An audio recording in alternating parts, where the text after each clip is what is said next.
আমন্ত্রণ সংবাদ এক নজরে সঙ্গে আছি মোহাম্মদ ওয়ালিউল্লাহ।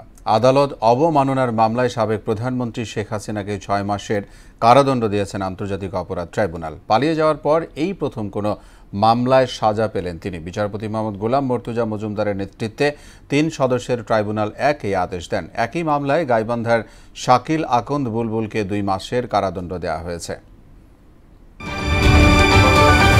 দেশ ও গণতন্ত্রের স্বার্থে বিএনপি যে কোনো বিষয়ে ছাড় দেবে বলে জানিয়েছেন দলের ভারপ্রাপ্ত চেয়ারম্যান তারেক রহমান। বিকেলে পটুয়াখালী জেলা বিএনপির সম্মেলন ও কাউন্সিলে প্রধান অতিথি হিসেবে ভার্চুয়ালি যুক্ত হয়ে তিনি এই কথা বলেন। এ সময় শিগগিরই দেশে ফেরার আশাও জানান তারেক রহমান।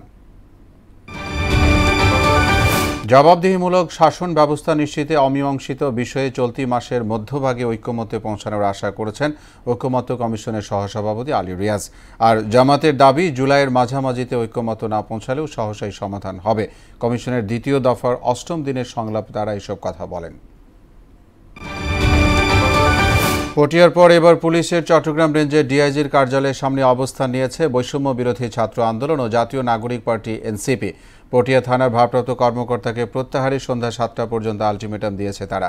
গতকাল রাতে পটিয়া থানা পুলিশের সঙ্গে শিক্ষার্থীদের ২ দফায় সংঘর্ষ হয়। চট্টগ্রাম বন্দরের নিউমোরিং কন্টেইনার টার্মিনাল পরিচালনায় ৬ মাসের জন্য নৌবাহিনীকে দায়িত্ব দেওয়ার সুপারিশ করেছে সরকার, জানিয়েছেন নৌ পরিবহন উপদেষ্টা এম শাখাওয়াত হোসেন। টার্মিনাল পরিচালনার দায়িত্ব বিদেশিদের দেওয়ার আলোচনা চলছে জানিয়ে তিনি বলেন, বর্তমান সরকার বন্দর বিক্রি করতে আসেনি।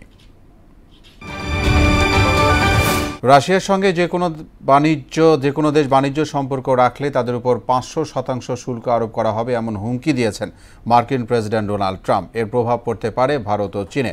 সম্প্রতি ট্রাম্প সিনেটের এমন একটি বিলে অনুমোদন দিয়েছেন। সিনেটের ৮৪ সদস্য বিলটি সমর্থন করেছেন। এ ছিল সংবাদ এক নজরে। সবশেষ খবর সবার আগে জানতে মোহনার সাথেই থাকুন। ধন্যবাদ সবাইকে।